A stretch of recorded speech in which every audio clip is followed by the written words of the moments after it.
You already have abs right now. Yes, even you. They're just hidden under a layer of fat. So if you've been doing hundreds of crunches every day, hoping they'll magically reveal a six-pack, you're wasting your time. Getting visible abs comes down to just two simple steps. First, build them. Then, uncover them. Step 1. Build your abs. Here's where most people go wrong. They treat abs differently than every other muscle.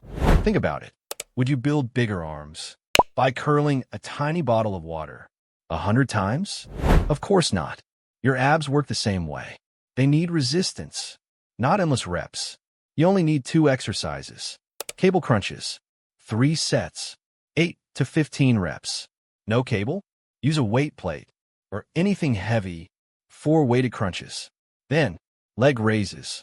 Again, 3 sets, 8 to 15 reps. If straight legs are too difficult, bend your knees. Everyone starts somewhere. Now here's the secret most people ignore. Progressive overload. When 15 reps become easy, make the exercise harder. Add weight.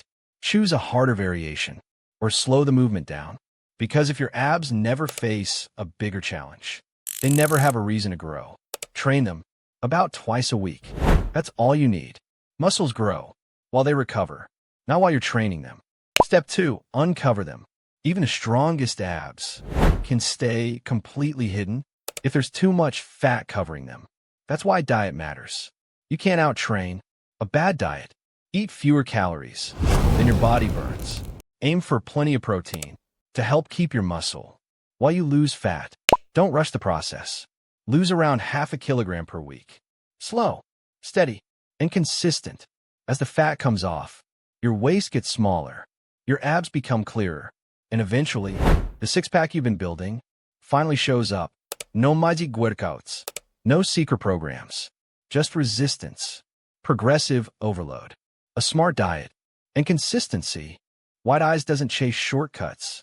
He chases progress. Do the same, and the results will take care of themselves. If this helped, subscribe to White Eyes for simple fitness tips that actually work.